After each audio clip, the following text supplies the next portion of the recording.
All right. Welcome back to the Inting podcast. Was this episode 5? Yeah. Why do you look like that? What do you mean? Is this episode 5? You lose track? Yeah, this is my second episode and I'm stuck. Yo, you were 2 episodes and you already forgot. Yeah. You fucking clown. Oh my god. Oh, are we going with that one? Yeah, that was good. We going. Oh, we just rocking it with it. Yeah, I think we just go with it. All right. All right. So, oh my god. All right. Before we get into the news or everything we're going about champions, I want to talk about like yesterday's LAN event. So I went to the Helix $2,000 grand prize pool, and we met a few people like Zekin from Exet, and then Rossi. You want to tell people where that was? I think that was in I don't know the exact. It was like it was in Lincoln or something like that. It was like 40 minutes. Not Lincoln Park. Some like some like I forgot the exact location, but the place is called Lincoln and it was sponsored by Dignitas. Okay. So like a bunch of people like Collegian and all that went there. It was like what a So sort it was like a college LAN event thing? It was college and some people who just wanted to go with their friends.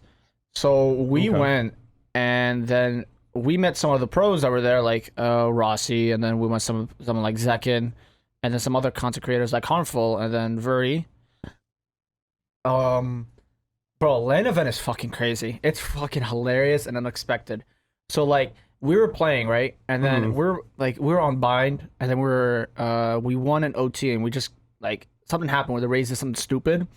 All you hear Rossi across the room was like, shit, you're gonna need a new raise after that one. Dude turns around and is like, huh?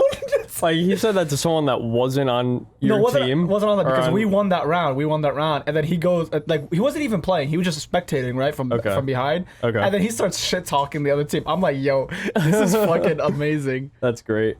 And then the thing is, so there's like no white noise. So like in every esports event when there's like audiences or anything, there's white noise. So you can't hear. So like what you would do is the headphones would have white noise, and then you would play in earbuds. The actual game audio would be in earbuds, right? Oh. So that's how they don't just like that's whack that they don't just like invest in noise canceling headphones. The thing is, they tried that and they can still like hear because so for example, like you can. So what a lot of pros would do is there was a lot of vibrations, and then they'd be like, so for example, if for example we'll do Valorant, right? Like if it.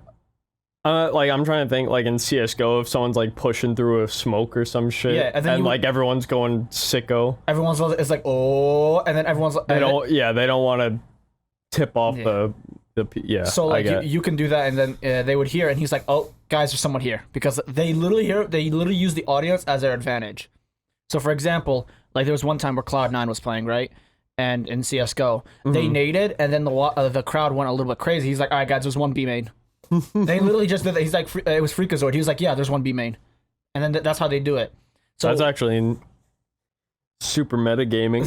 Yeah, no, it was straight up. And then like what Dota does is they have like a literal booth. They put the players in, so you can only use their headphones, and they would use noise canceling windows or like glass. Yeah, like thick, pretty much bulletproof glass. Yeah. So they would do that, and then that's fine. But then players are like, yeah, no, we tried that, but you can still hear the vibrations of the players. So if, like, for example, if I'm pushing mid, and then the vibrations going. Fucking asshole. If the vibrations going crazy, they're like, all right, guys, there's one mid.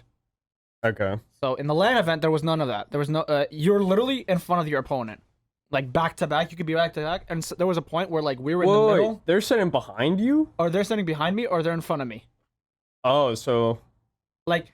Wait, so you could just hear everybody giving all their call-outs and shit? So, like, the headphones is, like, nice enough where you can see it, but, like, if someone's screaming, it's like, dude, I can't hear them. It's, like, sometimes, like, it's, like, annoying. It's, like, noises, like, unnecessary noises when they're screaming, right? Yeah.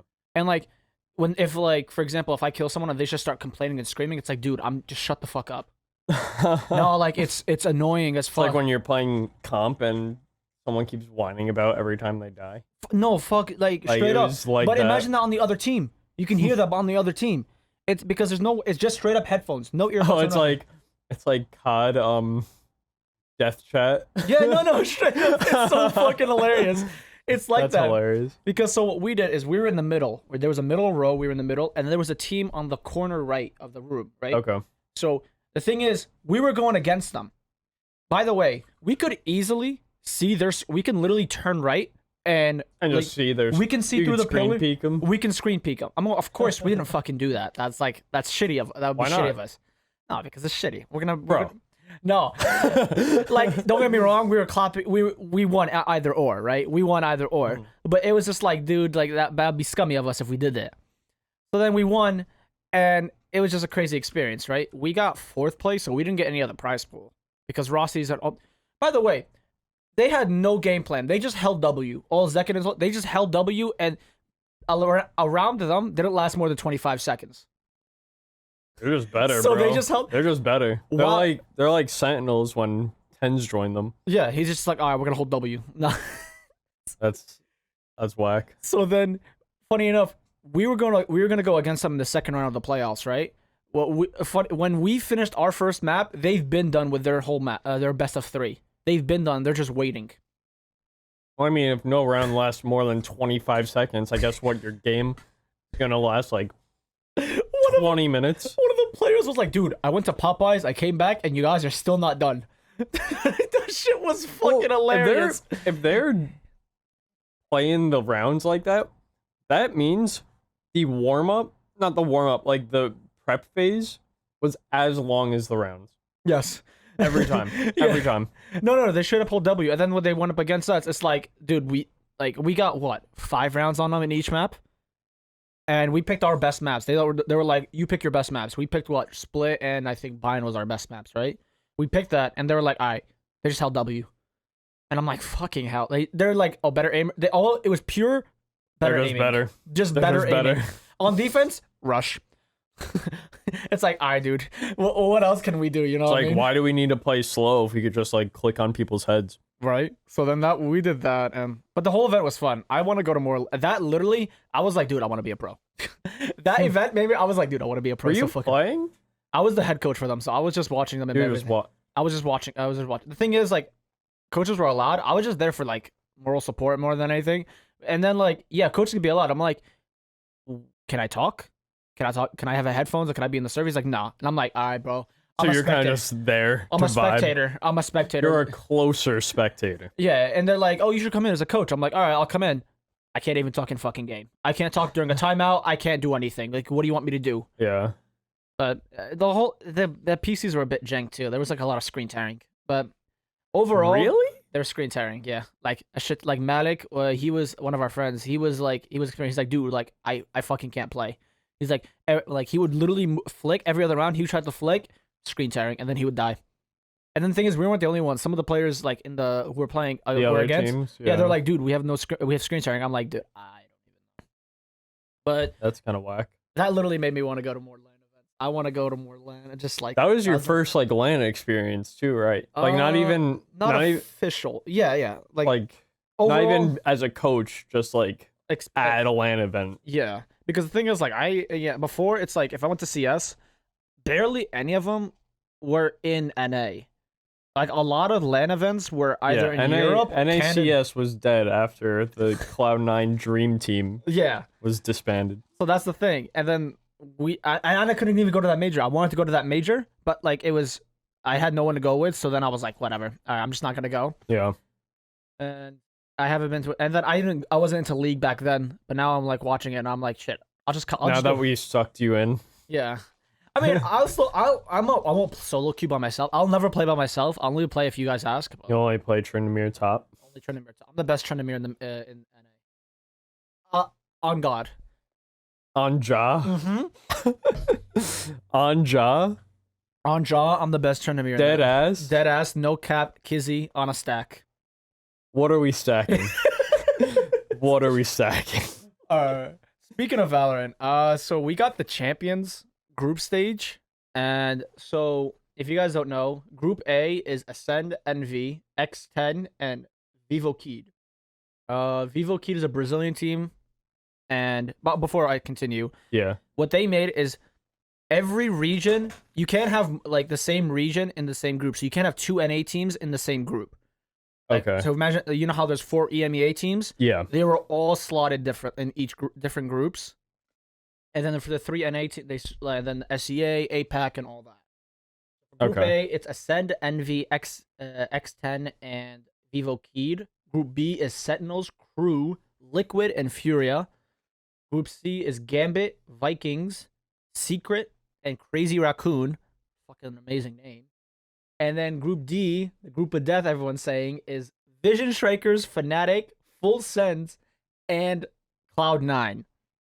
So Group C, by the look of it, is easily the easiest group, just because Gambit won last Masters, so that shit's a breeze for them. Yeah, Gambit shouldn't have a problem unless there's like a crazy upset. Yeah, and the format is it's a double elimination.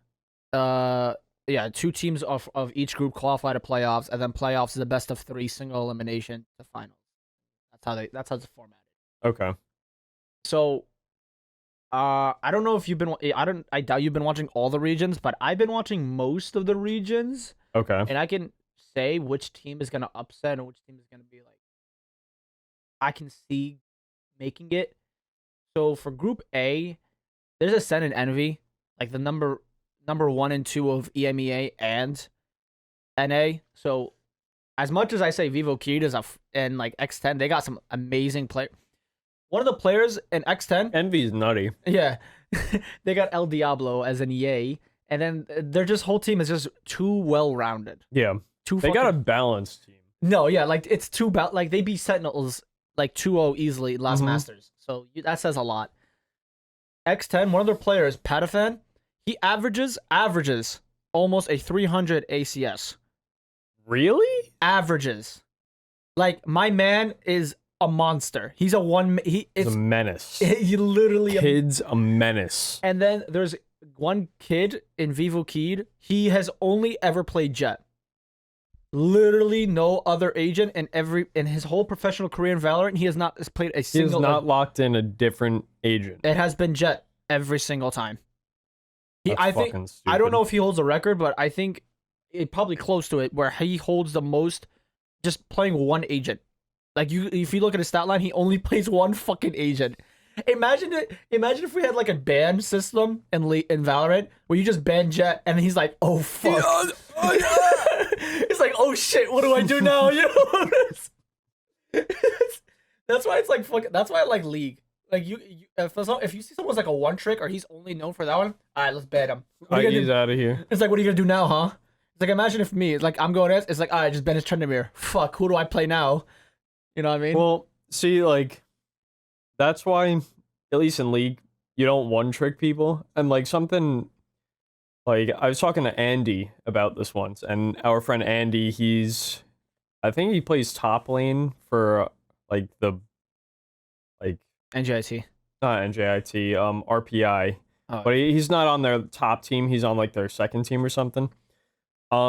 He's like, yeah, the coaches, they do research on the other players on the team and see who like their highest like win rate agents are in matches, and they're like, this is who we're getting rid of, and or this is who's gonna create a problem for us, so we're getting rid of these champions, and we'll try to pick around what else. Yeah, I think what is 17 or 18 agents in Valorant, something along those lines. When do you think we should have like a ban system in place? How many agents do you think it's like? I think it's not really applicable until there's at least like 40. Because if 40?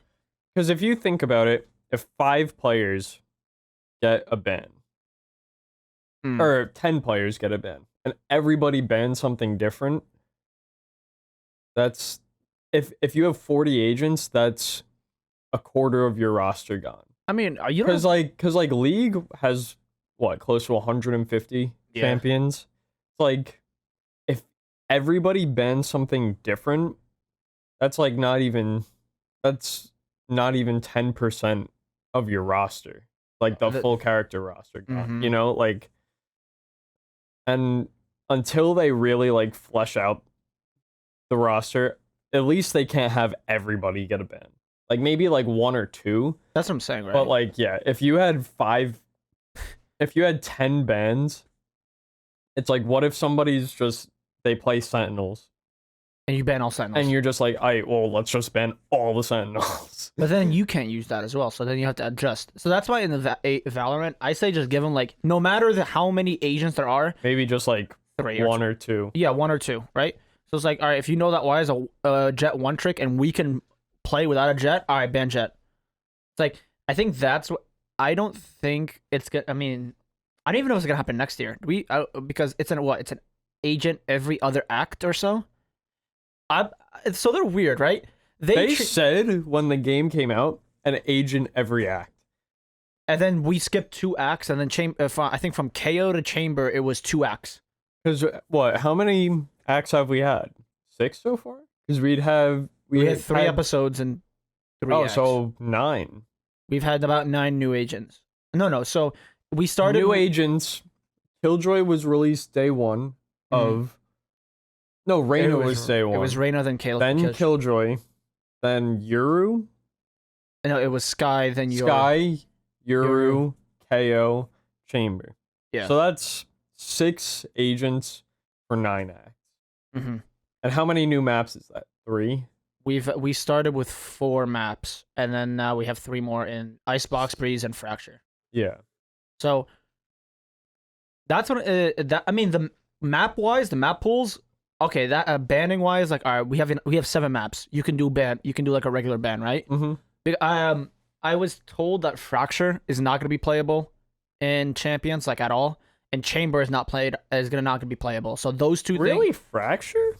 Right. So, that's kind of insane. Because it's been out for a minute now. Yes, but it got out. It was released, I think, after Master or with like while Masters 3 was happening. Because I don't know if you saw like the whole controversy with Masters 2, right? With Masters 2, they were like, oh, so we're gonna make Breeze a playable map, right? And then everyone was like, dude, what the fuck? Every coach was like, no, we don't want that. And so then just banned Breeze. Yeah. No, so they were like, all right, never mind. Breeze is not a playable map. Breeze will not be in the map pool. So they had 5 maps instead of 6. Yeah. So with this one, there's only 6 maps instead of 7. So that's what, because it takes, how they worded it was, okay, an agent you can learn in a month. Like, you can really learn an agent in a month, right? A map, like, to learn everything. Because you gotta learn not just your team comp, but you gotta learn how to counter it. All possible team comps on both attacking and defending. That's what I'm saying. So that's why it's like learning a map in a month at a high level. Is very difficult.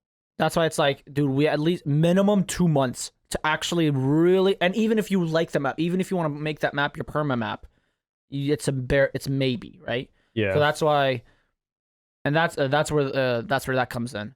Well, all right, we'll go back to the group stages. So for Group A, I honestly, it's gonna be close, but I think it's gonna be Envy and Ascend just going through the next stage. I agree, 100%. Yeah, I think it's gonna be Envy because X10 is a one-man show, to be honest, and you can't as much as like you can carry in Valorant, you can't make it a show. You can shut down a Jet easy. If it's a one, like at this point, like.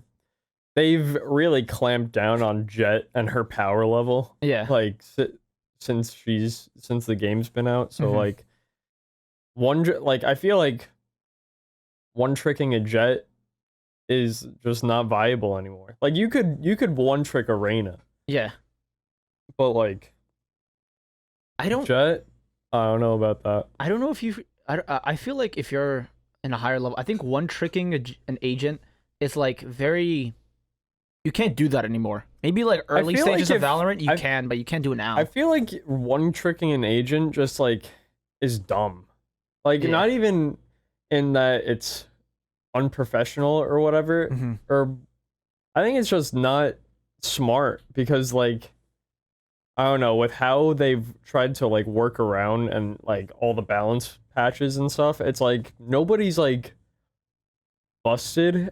And everybody has some sort of counter at this point. Yeah, for the most so it's like, I don't know, me being a Cypher main, it's like I'm a Jet counter because like Jet can't dash through the shit anymore. Yeah. Or like, I don't know. KO's a counter to everybody. KO is just a count. Like, hey, you got like I love My favorite thing, I've been playing a lot of KO. My favorite thing to do as KO is when I see a Jet dash at me, knife. What are you gonna do for 7 seconds?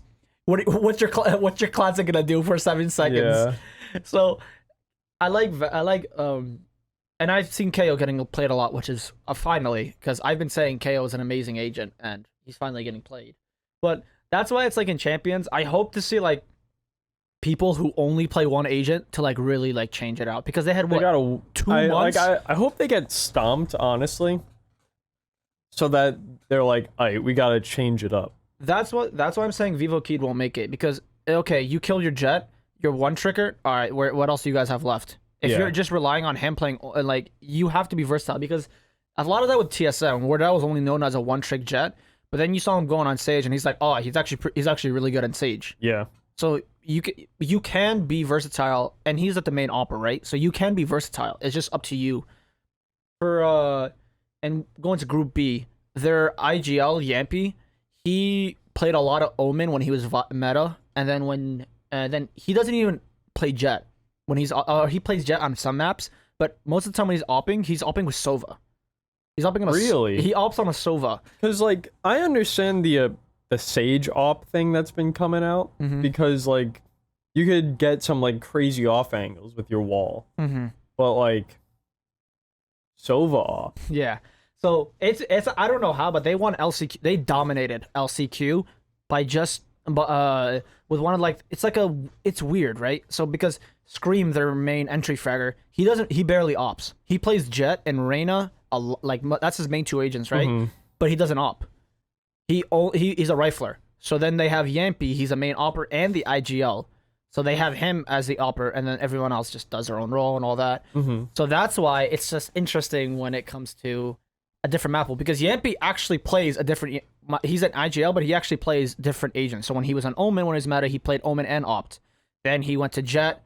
He plays Jet on some maps and Ops. Then he goes Sova and maps and Ops. Like he's actually versatile compared to someone like in Vivo Kid. His name is Heat. He only plays Jet. Yeah.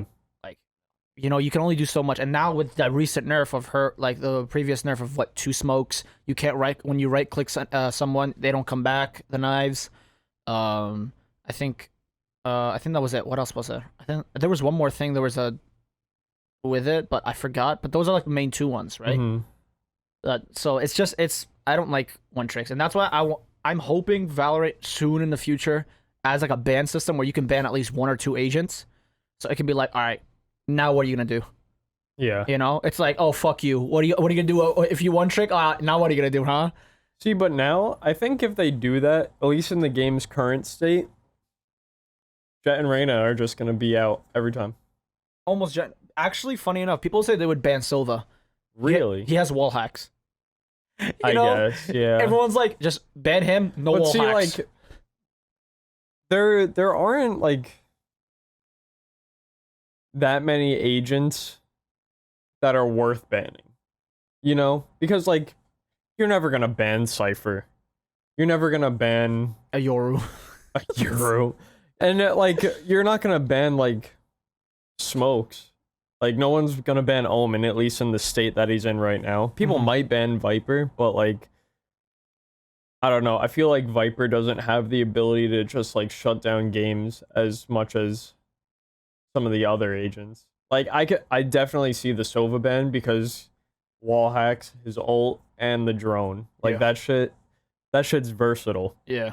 But like I don't know. I can't like duelists and initiators are going to be the only ones who get banned if they do something like that. No, for sure. So until there's like a wider agent pool, I can't really see that going through yet. We'll see. I think maybe next year, like mid of next year, because like how in Rainbow, I don't know if you ever played Rainbow Six Siege. I played Rainbow. So like in Rainbow, like in comp you can ban up to I think it's like a defense, offense, defense.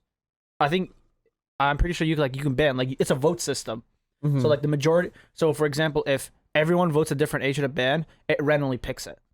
And if the majority vote picks like one agent to ban, they get banned.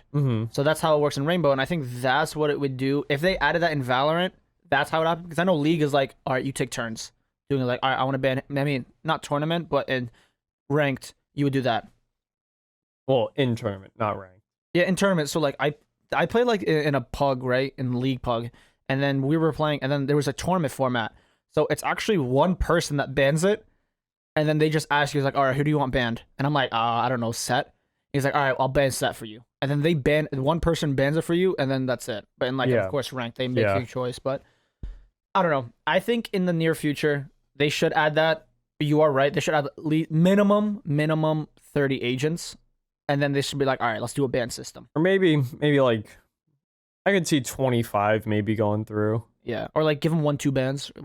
Like, all right, you got each team gets 1 or 2 bans. I think if one would probably be more than enough. Yeah. At this point, you could just look at the other person's like, all right, we're just gonna shut down. Or like, if you know someone's the most impactful player on the other team, it's like, all right, we're gonna shut him down. We're gonna make him change it up, so we can make him get off his game. Hopefully soon. All right, with Group B, it's gonna be Sentinels, Crew, Liquid, and Furia. Yeah. So Liquid and Furia, they both played in the LCQ in their own region. So like Brazil and the EMEA LCQ, they both won that. So they're technically the bottom seed of their region. So it's interesting seeing 2 bottom regions of their bottom seeds of their region in the same group. So for this one, it's actually a lot of banter, funny enough. So there's like small beef. Scream like loves to banter on to Sentinels because he had a chance to go against them in Masters 2, but then unfortunately like something happened. I think where Liquid lost, and then they had to go through the lowers, and then Sentinels won, so they couldn't meet. But now they could meet, and then Scream on Twitter was like, "Finally, I get to kick your ass." So there's a lot of there's some banter between. So it's gonna be fun seeing Liquid versus Sentinels because it's like Scream is like he's a legend in the FPS scene. He was like one of the biggest names in CS, just known for his headshots and just he's a monster, right? And then you got Sentinels, like a super team that's going into going in as the #1 seed for NA. I want to see Sentinels eat shit, bro. Like I like Sentinels and all, but like I want to see them lose. You think so? Because they finally got a coach, Raucus. Yeah, Raucus. But I'm not saying. I'm not saying. Like, I think they're gonna lose. I'm saying I want them to lose because, like, I'm sick of being like, or seeing, oh, Sentinels won again. Whoop-de-fucking-do. Yeah, it's like you're too dominant. Like, I don't like if NA's gonna win. I want to see like Cloud9 or something. But for the Group B, who do you think? Yeah. Who do you think is gonna go through for Group B? I think it's probably gonna be Sentinels.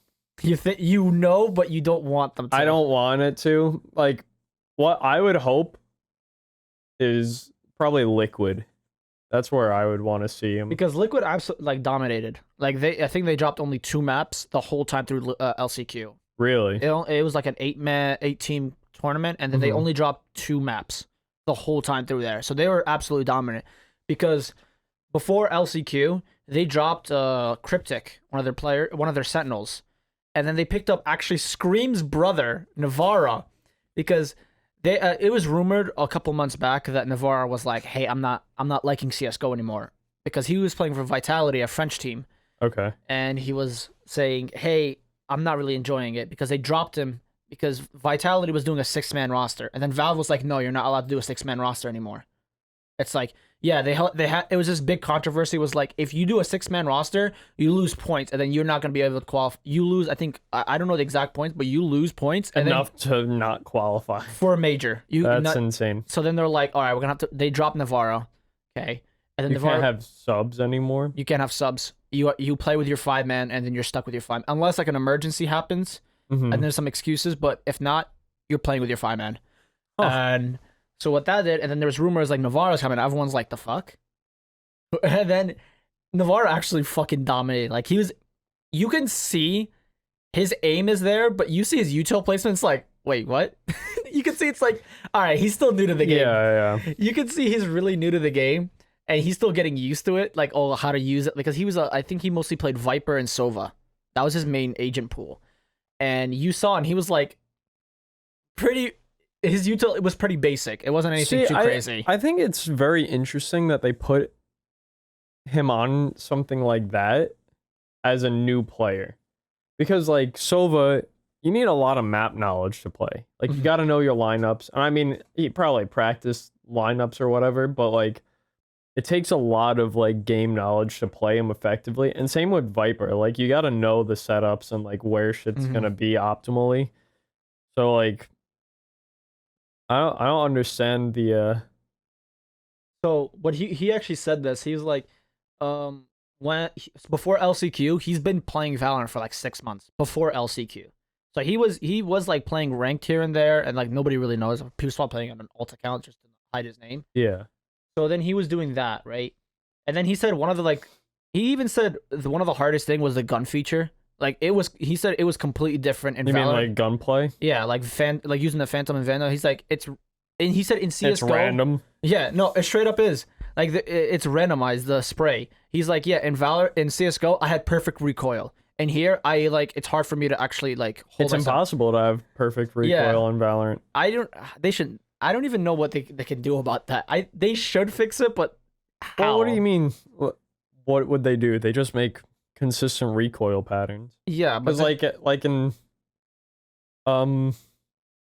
CS:GO, like every gun has a set recoil pattern for a certain distance.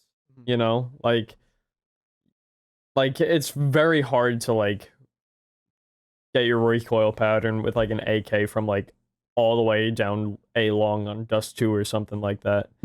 So like there is a bit of randomness there, but for the most part, like you're not getting in long range engagements like that in CS:GO. So like it's always consistent. So if you're always counter strafing correctly, you can spray as much as you want and you're always gonna be consistent. Like it's something you could practice. Like I feel like it's very interesting that they allow something like literally to luck of the draw in like such a high level esport.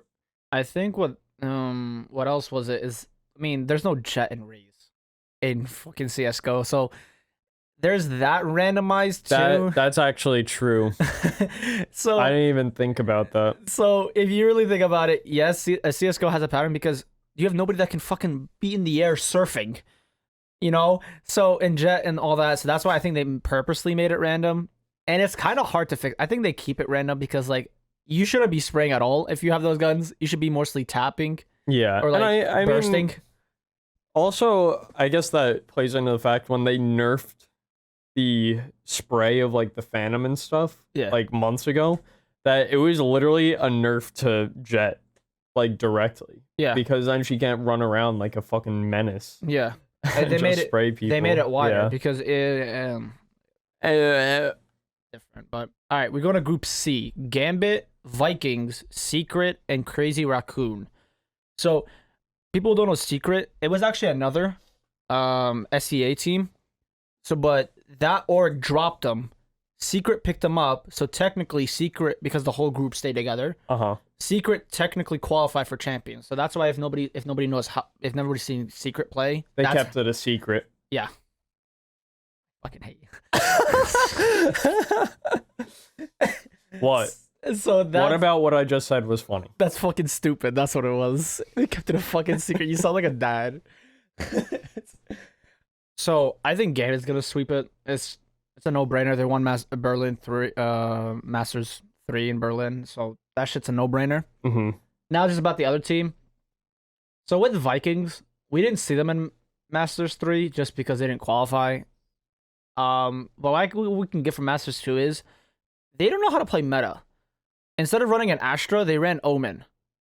And even before back then, he wasn't even viable. So let's hope they actually just play better and just actually go within the meta. And then for Crazy Raccoon, they're just like so random sometimes. Like they're very inconsistent. I agree. Because they lost in Masters 3, they lost a Gambit, or they had two rounds within 2 maps. They got 13-1 back-to-back by Gambit. So, I mean, let's hope they did better afterwards, and of course. Well, I mean, they're here, so I mean, they have been doing better. They have been consistent, at least within their region. So, seeing them is nice. I have not watched a lot of Team Secret, so I'm not going to put my input on it. So, of course, we see Gambit going through. I'm I want Crazy Raccoon to go through because they're just an underdog team. They got a cool logo and shit. Honestly, I think we should just. I'm gonna vote for them just because their name is Crazy Raccoon, and it's just weird name. So we're just gonna go based off names. I agree. All right, so Group D, the group of death, is Vision Strikers, Fnatic, Cloud9, and Full Sense. So, by the way, Full Sense had to go through 24 teams for LCQ to qualify. So, in that alone... Good for them. Yeah. Good for them. On that alone, that's going to say a lot. And then Cloud9 qualified for LCQ. Fnatic has been qualified. And then Vision Strikers, they're just the king of their region. So... hot take, I don't see Fnatic going through. I do see Cloud9 and Vision Strikers going through. I agree. Do you see any other upsets that could be potentially happening? I mean, I feel like Vision Strikers is here, but I feel like we haven't heard like a lot from them.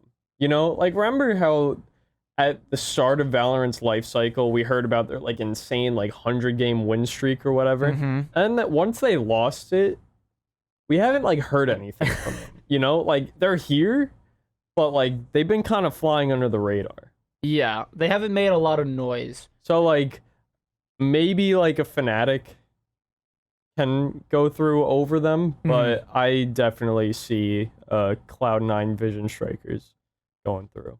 Yeah, I think Cloud9 as a whole, because like you saw from LCQ, they fucking rolled. Just like rolled almost everybody, especially in the finals where they just 3-0'd Rise and then they 13-0'd them at one point. Mm-hmm. So having that, just seeing Cloud9 going in with like such high hopes, and then they had a month to just like, you know, really like go through boot camp, iron out some of their mistakes they had. I think Cloud9 is going to be easily the one of the teams that qualify. If Full Sense qualifies, I'll buy a jersey from them. I'm not going to do that. That'd be kind of sick if they did. If they qualify to playoffs, I'll buy a jersey from them. Yeah? I'll buy... On jaw? On jaw. No kizzy on a stack. On a stack. No kizzy. No kizzy. All right, we're going to stop there. But I really just hope Cloud9 goes through so that all the Cloud9 merch that I have doesn't go to waste. Because, like, I originally started buying their shit because, like, the logo is pretty sick. I've been buying a lot of Liquid shit. Like, they're, like not their jerseys, but they're, like, brand, like, they're regular, drip. Yeah, they're drip. Like, they're drip. The Naruto one and all that. Like, I've been buying them. So, I'm going to base go off of that and just know that Liquid's good. I mean, I already know how they play, so it's going to be nice. But for Group D, I'm going to say Fnatic doesn't qualify. It's going to be Vision Strikers and Cloud9. That's going to be my... The only thing I can see that's different is maybe Fnatic, like you said. Fnatic qualifies instead of Vision Strikers, but... I think Cloud9 is pretty much going to go through. Yeah. I think it's really just a coin flip between Vision Strikers and Fnatic. Yeah, for sure. And then rumor is like in scrims, like they're just absolutely dominating in scrims. Yeah. They're like they've barely lost. So we can definitely say off that. All right, so that's for the Valorant Champions. That's Let's stop it for a sec. Yeah. We're at 40 minutes. Do you want to keep going? Yeah, we'll just keep going. Okay. We'll talk about Liquid. Okay, wait. Give it like 5 seconds. So that's it for the champions. It starts December 1st. As of this recording, it is in about 8 days or so. So we'll see what happens then. We'll come out to the podcast and we'll talk about our results. Or actually, net 2 podcasts from now. But we're going to the league news now. So we did league news. Yeah, I just started talking about, like, I started watching League about... started playing League. Playing League too. So I started playing and watching League about beginning of Spring Split. Like, really getting into League in Spring Split. Mm-hmm. Like, everything about it, right? And there has been a shit ton of roster changes. Like, everyone in the League community says this is the most roster changes and is the biggest moves in League history. Like, we got a chart right up on the screen, and just in the past month, there's like at least 30. There's at least 30 players that's been moving around or been re-signed or different roles. Either moving roles or changing teams. In the past 30... Or both. Yeah, in the past like month or so. So with the biggest one that hasn't been confirmed but is essentially confirmed, Bjergsen, their TSM star mid laner, is going to Liquid as their mid laner.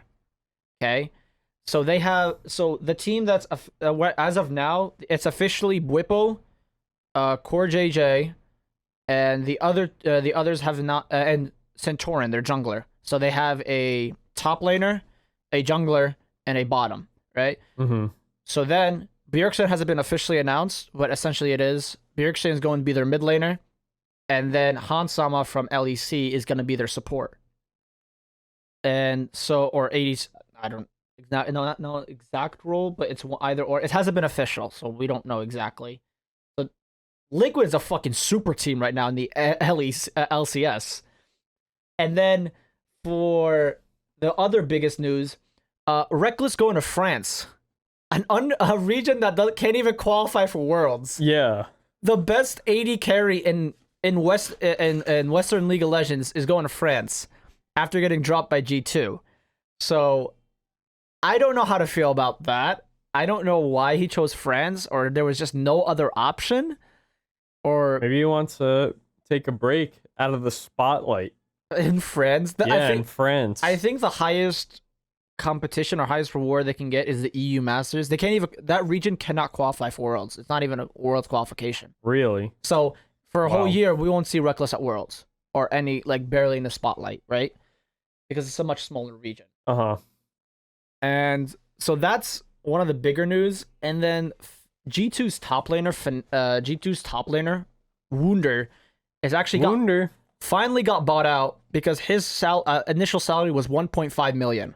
That's his buyout contract. Okay. And apparently the Fnatic finally negotiated, and it's verbally agreed that Wunder is going to Fnatic as their top laner. So one of the best top laners in the Western League is going to be in Fnatic now instead of G2.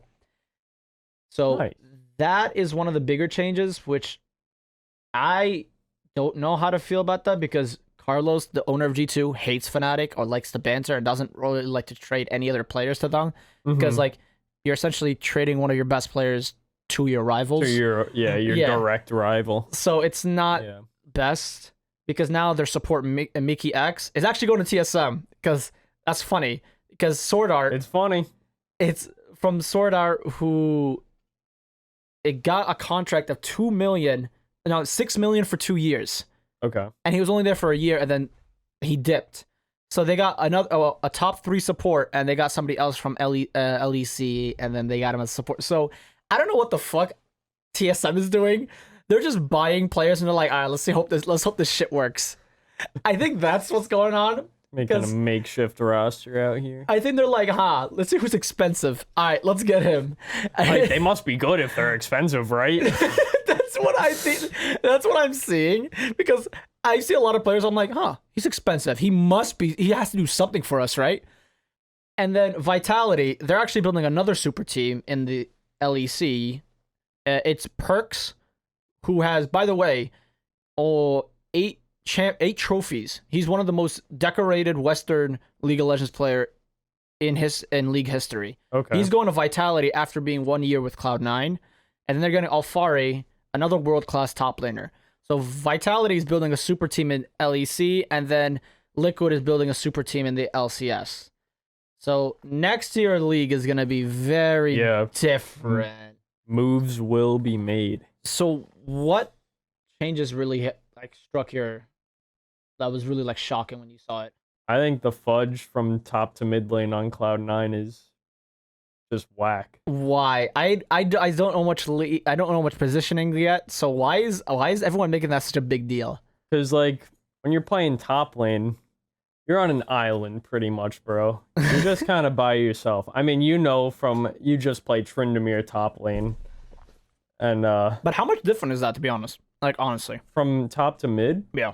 Well, the champion pool is just very different. So there aren't there are overlaps from champions that are played in top and mid lane, but for the most part, it's you got to learn all these new matchups and stuff. I mean, obviously he's like a world-class player. It's not like he can't adapt, but it's going to be very different. And then you also got to be like worried about, like, you got to kind of manage other people in the game, because since you're the middle guy, you can rotate to different positions faster. Because like when you're in top lane and something's like happening in bot lane, unless you're running like a teleport or something, you're kind of like, you're not going to get there in time, just no matter what. But the mid laner can like, he can roam. He can roam more, like he could go help when it's needed. No, for sure. I mean, it's not saying the top laner just stays in the top lane, but like, yeah, like being a mid laner is a very different type of position. So like he's probably gonna like his role change instead of him just 1v1ing all the time. So he's gonna be playing different champions. He's gonna be like having to think about different matchups, and he's gonna have to be thinking about what's going on around him. Instead of you being top, you just focus on the guy in front of you. Yeah, kind of. But has it been done? I don't even know if it's been done before, where you could just do a whole role change and it's been worked out. So, what do you think is like a good like role that you can switch to and be like, all right, it's an easy transition? I mean, I think going from mid to top is easier than going from top to mid, because in mid you're thinking more macro from the rip, whereas like in top you're kind of just on your island. So if you go from mid to top, you have less responsibility almost. So I think that's an easier transition. And I think another slightly easier transition would be maybe playing like ADC, going from ADC to support, because like then you're not worrying about like your minions and shit. You're literally existing to poke the other people and to back up your ADC. Yeah, because for Perks, funny enough, when he was in G2, for a while, he was their mid laner, right? But when Caps joined them, their world-class mid laner, he went to ADC. So he went from mid to ADC, and then they just dominated. They won both LECs. They won MSI. They made to the World Finals in 2019. They were literally considered the best Western team in league history in 2019, when that small change from him going from mid to bottom. Yeah. And he was playing marksman. Yeah. Well, also, like, mid lane, there are a bunch of, like, ranged champs that are played there, but there's also a lot of melees. So, like, definitely playing... You do have to get used, because, like, you're only going to be playing... Unless you're playing, like, Yasuo ADC, you're only really going to be playing marksman for, like, 90% of the time. So, I mean... That was probably a bit easier. Like, then you don't have to worry about going in as much. But also, if you're like a solid mid laner and like you're able to get kills like on your own and shit, if you're in the lane with somebody else who's gonna help you do that shit, then like you could be unstoppable. Yeah. So because that's one of the stories everyone's talking about. It's like, why is he going to mid lane? It's just in a harder. That's why I wanted to get your insight of it, because you've definitely been playing League longer than I have. So that's why I'm like, I want to get your input, see if it's transitionable.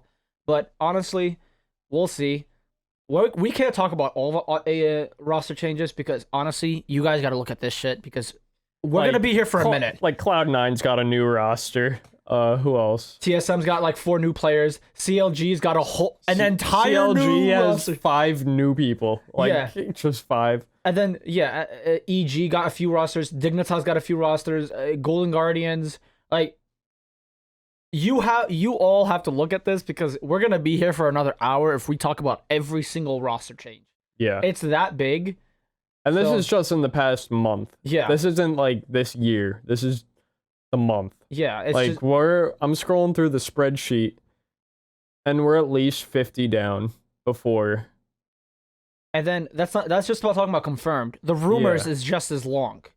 Rumors is longer. Yeah, the rumor is longer than what is confirmed. Rumors is almost double as long. Yeah, so we just talked about the bigger ones, like Wunder, Perks going to Vitality, Bjergsen going to Liquid. So I think League next year is going to be very entertaining to watch, because instead of having TSM and and like C9 always dominate, we're gonna see like other teams that have not dominated in a while, and then in the LEC as well, Vitality is like a team that barely does anything, but now we're gonna actually see them maybe dominate the LEC for a while, just due to Perks and Alfari going there. Mm-hmm. And then we'll see Fnatic dominating again because of Wunder. Hopefully he helps carries a lot. And then G2, apparently let's hope they get back into it as well because they slumped in 2021 a lot. Yep. So I think League next year is going to be good. Valorant Champions is going to be really good. But overall, I think it's going to next month and next year, a lot of things are going to happen. And I can't wait to go to LAN because I don't know. You saw like the cities that got announced for Worlds. Yep. It's San Francisco, Mexico City, Toronto, and New York City. We're going to New York. New York City is having group stages. Yep. So we'll be there. Yeah. So if you're in New York, we're gonna be there. It's gonna be New York City, and then I don't know if I want to fly to San Francisco. Fuck I'm it. not doing that. I'll go to New York City, but I'm not fucking going to San Francisco, in Toronto or Mexico City. That's just gonna be expensive. So. All right. Well, that's it for the Inting podcast. Hope you guys enjoyed it, and I'll see you guys later. Bye. Bye-bye.